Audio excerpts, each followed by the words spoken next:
7 de la mañana, 18 minutos. Profesor Fernando Quijano, en las últimas horas hemos tenido la oportunidad, por medio de la República y nuestra alianza con la FM, de establecer un diálogo importante, el diálogo determinante en el tema crucial que rodea a Gustavo Petro. Las preguntas sobre inflación, manejo económico, impuestos, son las preguntas que todos los colombianos queremos hacernos y tener respuestas del candidato. En las últimas horas usted logró tener un diálogo a nombre de nuestra alianza para poder conocer un poco más del candidato. La FM, el titular más importante, profe. El titular sí, más señor, importante de lo que vamos a oír.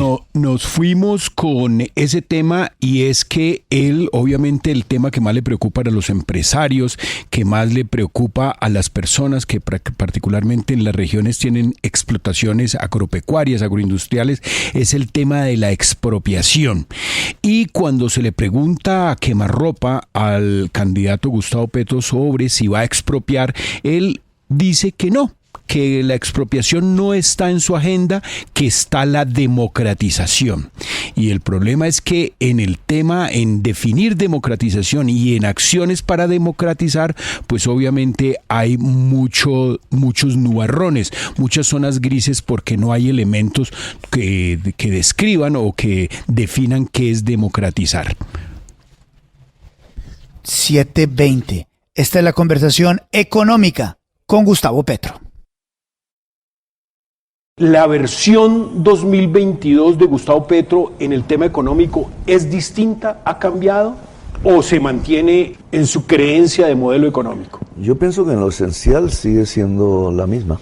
Hemos profundizado algunos temas que estaban un poco enclenques en el 2018. Han aparecido temas que no discutimos propiamente, como este concepto que se mueve en el mundo de renta básica, que se puso muy en el tapete en el periodo COVID.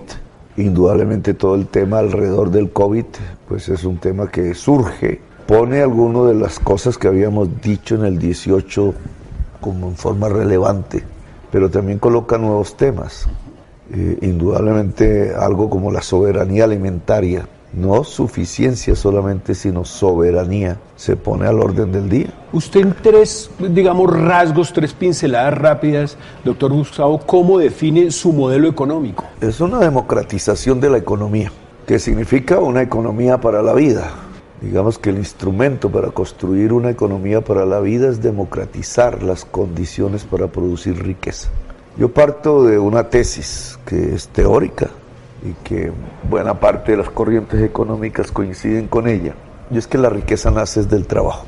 El trabajo es producción, esa actividad de transformar cosas para suplir, llenar necesidades de una sociedad, al principio pocas, cada vez más, es, digamos, lo que genera la riqueza. Y si la producción es la riqueza, entonces, ¿cómo es la producción en Colombia? ¿Qué le ha pasado a la producción en Colombia? ¿Qué le ha pasado al trabajo en Colombia?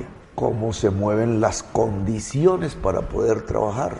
Que antaño le llamaban factores productivos. Esas son palabrejas de los iniciados de economía para vender su profesión. Sí. Pero los factores productivos son las condiciones para poder trabajar en términos más castizos, que siguen siendo tres, ¿cierto? Que sigue siendo espacio, que le denominaban tierra, capital, que es dinero para invertir, y trabajo que cada vez es más cerebral en el siglo XXI, y por tanto cada vez más productivo, porque la productividad es una función del conocimiento. Y esa tesis que arrancó en el 18, entonces se traduce en unos temas concretos, no teóricos. Entonces, ¿cómo se democratiza el capital?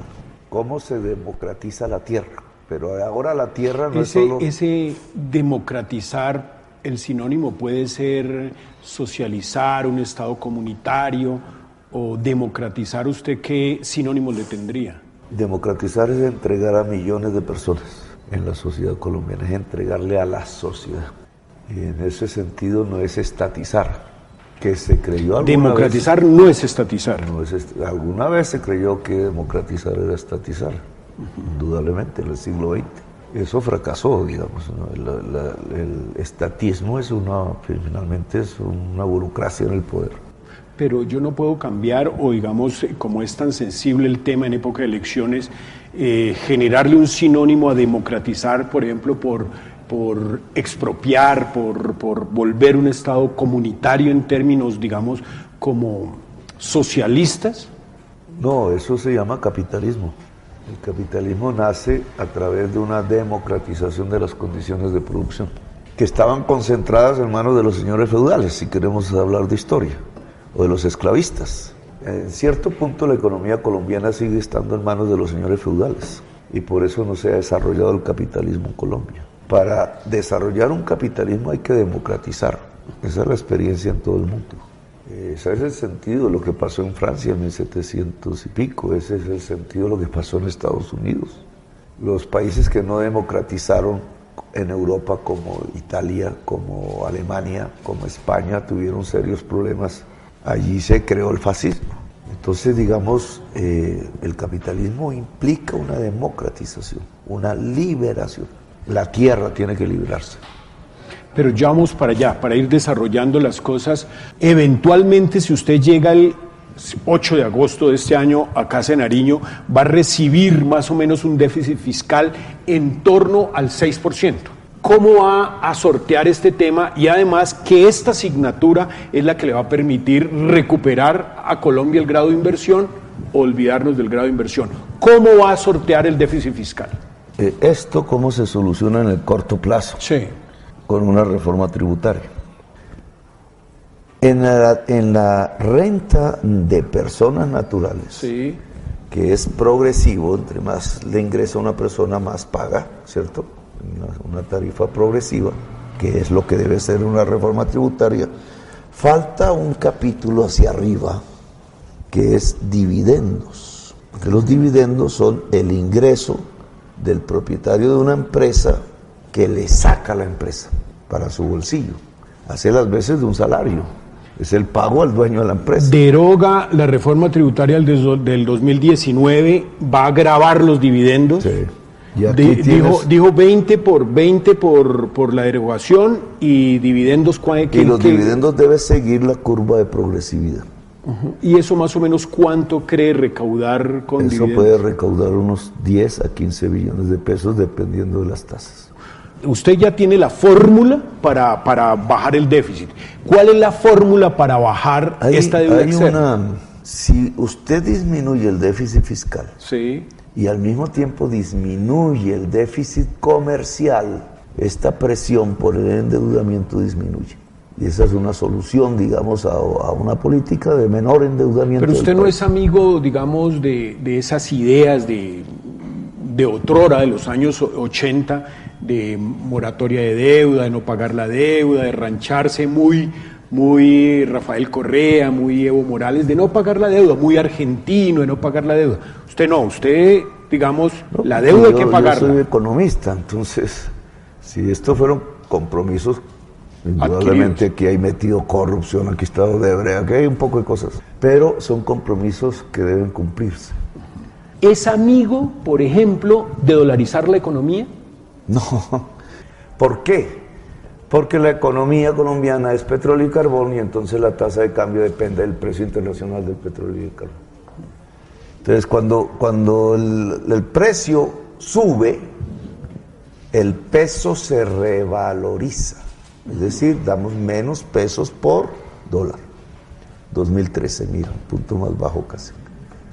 Cuando el precio baja, o la producción de carbón y petróleo, entonces el dólar se encarece, damos más pesos por dólar y tienes esto. Esto simplemente es seguir la curva del precio internacional del petróleo y el carbón. ¿Por qué tan simple? Pero el dólar a 4.000 a usted no es un tema que le preocupa, dice eso es el mercado. A mí lo que me preocupa es estar amarrados al petróleo y al carbón. Creo que al presidente Iván Duque y al gobierno entrante, eventualmente el suyo, si las encuestas tienen la razón, le va a tocar que luchar para que la inflación no llegue a 2 dígitos. ¿Cómo manejar este problema de la economía? Si tú subes la tasa de interés tratando de bajar esto, vía un flujo de capital en dólares especulativo que llega a Colombia y entonces no revaloriza el peso, estás matando proyectos de inversión, estás matando trabajo. Al subir la tasa de interés, desactivas la economía y por tanto el trabajo y por tanto la riqueza.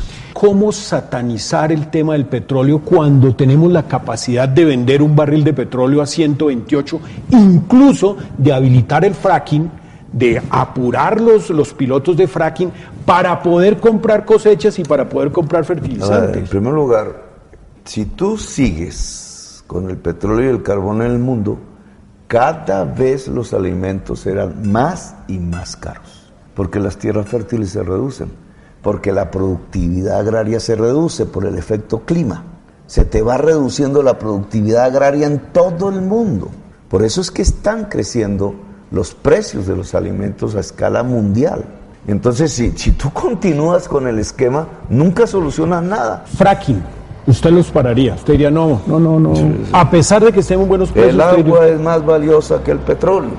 Entonces, olvidémonos del fracking. ¿Para qué vas a sacrificar el agua para sacar petróleo? Si vale más el agua. Hombre, toda la explotación. Va a ser hora de periodista. Toda la explotación y la forma, digamos, como usted la denomina, extractiva y todo eso, la sobrepoblación de muchos países, digamos, el calentamiento el calentamiento viene de tiempo atrás y solamente que ahora tenemos que resolverlo. Pero, pues también tenemos unos problemas más graves que tenemos que resolverlos con esta economía extractiva. A ver, compañero periodista. Tenemos que resolverlo. ¿Por qué tenemos que resolverlo? O sea, ¿por qué tenemos que resolver la crisis climática? Pero es que volvemos al tema de que es el cortoplacismo de la inflación, doctor Gustavo. Sí. ¿Por qué tenemos que resolver la crisis climática? Porque se muere la humanidad. Tú, yo, tus hijos, mis hijos, tus nietos, mis nietos, los de todos. Los de Colombia, los de Venezuela, los de Estados Unidos, los de Europa, los de China. Se extingue la especie humana. Eso es lo que dice la ciencia. Si la ciencia nos está diciendo esto, ¿tú crees que hay un argumento de corto plazo para decir aplacemos la posibilidad de luchar contra el hecho de que se va a extinguir la especie humana? Y este es el problema central del mundo de hoy. Es más, la guerra de Ucrania tiene que ver con eso. Es el problema central, el mayor. Nunca antes la humanidad había tenido un problema de esta dimensión. Es la primera vez en nuestra generación que estamos enfrentados a la posibilidad de la extinción de la especie humana. Entonces, la ciencia, al decirnos esto, ¿por qué? Porque se produjo un cambio químico en la atmósfera, porque ese cambio químico que se produce es por las emisiones que salen de usar el petróleo y el carbón. ¿Cómo bajar el desempleo? Hay que desarrollar el capitalismo. Y entonces, ¿qué es lo que impide el desarrollo del capitalismo en Colombia? Relaciones premodernas en el poder, señores feudales con la tierra, armados y matando campesinos. Un sistema oligopólico que concentra las condiciones para producir riqueza en manos de 5 prácticamente. Una clase política que no tiene ni idea ni siquiera de lo que estamos hablando, que es incapaz para gobernar a Colombia, y el capitalismo no se ha podido desarrollar. La misma clase capitalista, los industriales, han preferido apoyar terratenientes que desarrollar la propia industria, políticamente hablando. Entonces, lo que se trata del pacto histórico, como lo propuso López Pumarejo hace unos años, es desarrollar el capitalismo. El capitalismo no ha sido capaz de emplear la gente que está en el rebus, que es la mitad de la gente que trabaja, 20 millones. Y sumale esto que es la gente que sale siendo asalariada al desempleo. Es decir, que estaba en el modo de producción capitalista, pero que sale. Entonces, a esto si le sumas 20 millones, te da la incapacidad de la economía colombiana desde el punto de vista del capitalismo de emplear a la población. Yo lo que veo es de dónde saca esa cifra, doctor Gustavo. La población económicamente activa de Colombia son unos 25 millones, realmente son 24 millones. ¿Por qué 20? Porque la economía informal es la mitad, 50%. Tú tienes, a ver si me dan las cifras, no es exactamente la población activa, deberíamos buscar el cuadro. La población económicamente activa en Colombia son 24 millones. 24 millones, sí. Ahí, según el DANE, y hay que creerle al DANE. Pues. Entonces son 12 millones asalariados. Sí. Y 12 millones, más o menos, eso varía un poquito, 12 millones de en la economía informal. Entonces, esta tasa solo es sobre la formal. Exactamente. ¿Cierto? Entonces tienes que sumarle la informal. Entonces cuando le sumas la informal, que es 14, aquí te dio más de 20. Aquí te van dando unas cifras similares a 20 millones de personas por fuera de la economía capitalista. ¿Usted hace reforma pensional? Claro, cuando aumentas la edad para pensionarse, simplemente le estás aumentando las ganancias a los banqueros. ¿Qué le pasa a los fondos privados? Pues hasta 4 salarios mínimos de base de cotización, ese pedazo de porcentaje que se vuelve cotización no entra al fondo privado de pensiones, entra al fondo público.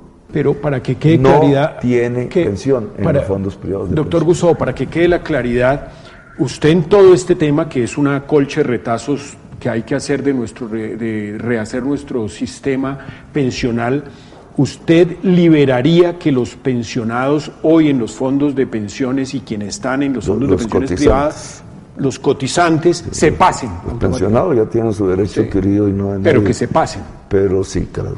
Incluso la ley llevaría ya a escala de norma legal el que toda persona, hasta 4 salarios mínimos de su ingreso, de su base de cotización mensual, cotice en el fondo, en Colpensiones, porque ese es el nombre que tiene el fondo. Es que los candidatos por lo general le rehuyen al tema de las pensiones. Claro, lo digo porque por le tienen experiencia. miedo al banquero.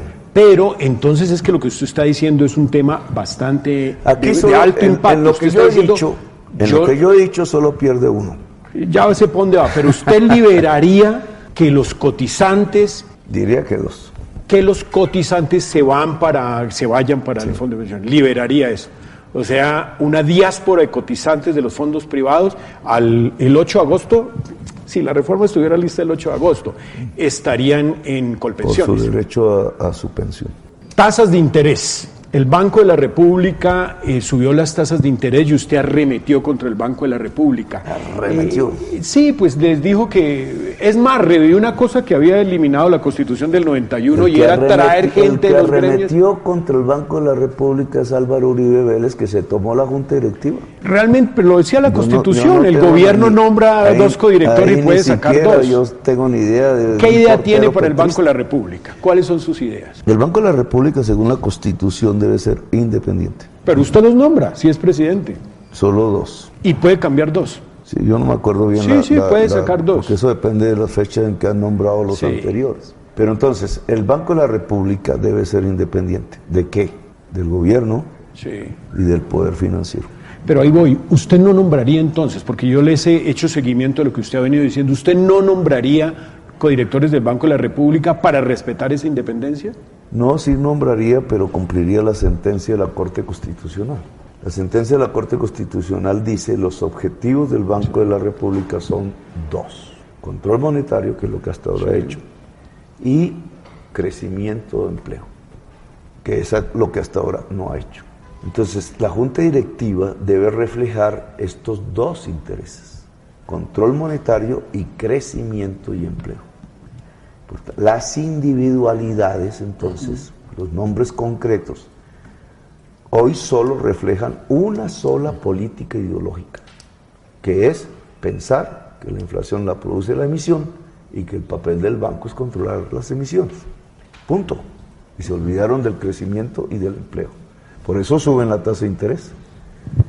¿En beneficio de quién? Del poder financiero. Nosotros, si yo soy presidente, a quienes me corresponda nombrar de acuerdo a la ley, serán representantes de la producción y el empleo, para equiparar en el seno de la Junta Directiva del Banco de la República los 2 objetivos que debe cumplir. Según la Corte. Y eso de emitir para financiar, ¿eso ya lo reflexionó o todavía es partidario de que el Banco de la República emita para solucionar un problemas? economista muy famoso que se llama Keynes, que yo estudié. Había, porque Sí, ya él murió. murió. Él no es un socialista, él es un hombre economista del capitalismo. Keynes te dice lo siguiente, a ver si logro. En una economía en donde hay deficiencia de la demanda respecto a la oferta, una emisión monetaria puede hacer crecer la producción. A pesar de que sea inflacionaria esa emisión. Vuelvo a repetirlo.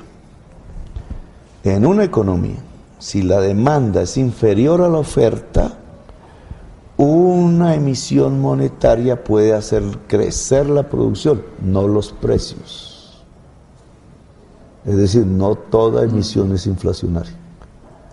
Keynes. Pero sigue amigo El que dice, y cuando hablamos entre economistas hay que ponerlo sobre la mesa, los que dicen que toda emisión es inflacionaria son los neoliberales, que es la corriente de pensamiento que surge como reacción a Keynes, Hayek, que entre otras es similar a la de Marx, porque Marx creía en la teoría cuantitativa del dinero, que es la misma de Friedman, de Milton Friedman.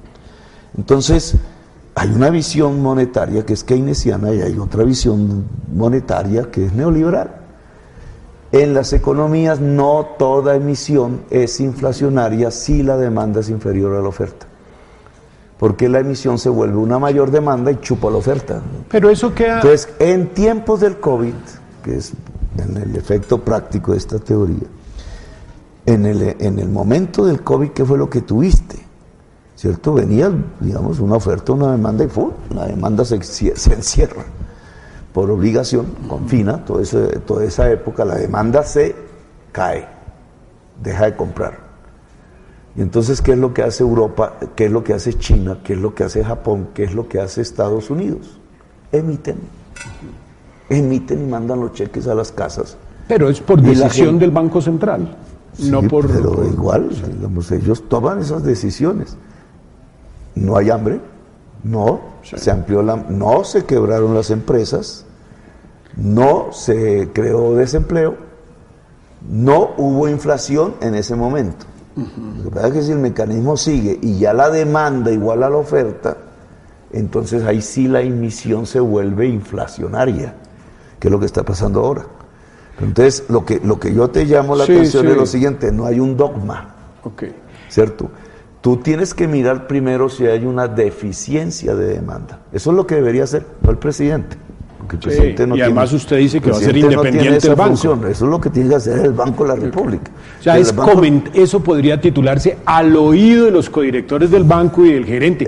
Miren lo que haré, pero no porque... A través de mi ministro de Hacienda. No porque Petro vaya a decirle, señores, emitan para solucionar este problema, porque usted respeta la independencia. Pero la teoría económica te dice, si la demanda está por debajo de la oferta, emite. Sí. Porque aumentas la demanda y te reactiva la oferta. El tema de Venezuela, doctor Gustavo Petro, y ya no le quito más tiempo. El tema de Venezuela ha habido un cambiazo tremendo en la política de Estados Unidos cuando manda unos emisarios, el presidente Biden, a que hable con Maduro para obviamente llevar petróleo venezolano al mercado. ¿Qué mensaje le envía a Colombia y cuál debe ser como la postura de Colombia frente a este un nuevo paradigma con Venezuela, después de tenerlo, que ahora son mejores amigos Biden y Maduro y no nuestros gobiernos con... Pues es una lección aquí al uribismo, por ser dogmático, porque ahí están viendo la pragmática de la diplomacia geopolítica alrededor de los combustibles fósiles. ¿Por qué hubo una guerra en Irak? Por el petróleo. ¿Por qué hubo una guerra en Libia? Por el petróleo. ¿Por qué hubo una guerra en Siria? Por el petróleo. ¿Por qué hay una guerra en Ucrania? Por el gas. Todos son combustibles fósiles. ¿Por qué hubo el aislamiento de Venezuela? Por el petróleo.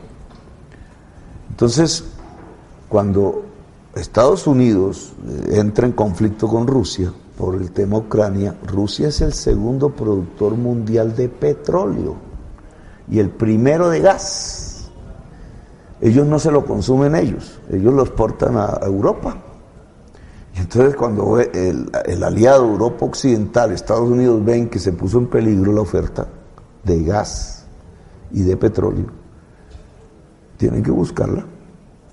Reducen reservas, es un término ahí que hay en Estados Unidos, que es como guardar petróleo. Ellos reducen reservas, o sea, usan su propio petróleo y van a buscar petróleo adicional en el mundo. ¿Dónde está? En Venezuela, que es el quinto. Entonces ya, Maduro dejó de ser el enemigo de ellos. Y buscan que Maduro deje de ser el aliado de Putin. Y en ese nuevo marco usted, el 7 de agosto de este año, automáticamente reabriría embajada en Venezuela y reharía... Nosotros tenemos que dejar de girar, nosotros es Latinoamérica, dejar de girar en una geopolítica que no responde a nuestros intereses. Ni la OTAN responde a nuestros intereses, la OTAN quiere el gas de Ucrania y quiere arrinconar a Rusia para tener el gas de Rusia y quiere arrinconar a Libia, Irak, ya lo hizo, Siria para tener el petróleo y el gas de Argelia. Esa es la geopolítica. La OTAN busca eso, la materia, la energía para mantener el nivel de vida de sus sociedades, que son las de Estados Unidos y Europa Occidental. Ese es su interés. ¿Cuál es el nuestro? Yo digo, el interés de América Latina es recortar las distancias con el este asiático, con Europa, con Estados Unidos. Para eso debemos dejar de pensar en términos de petróleo. El petróleo, colega, es una economía de rendimientos decrecientes. ¿Por qué? Porque es un recurso natural no renovable, se agota. Entonces decrece cada vez más. Las economías bollantes son de rendimientos crecientes. ¿Qué es en economía decreciente? El petróleo, la tierra, el carbón. ¿Qué es en economía creciente? El cerebro humano, el conocimiento. Las economías basadas en el cerebro humano crecen.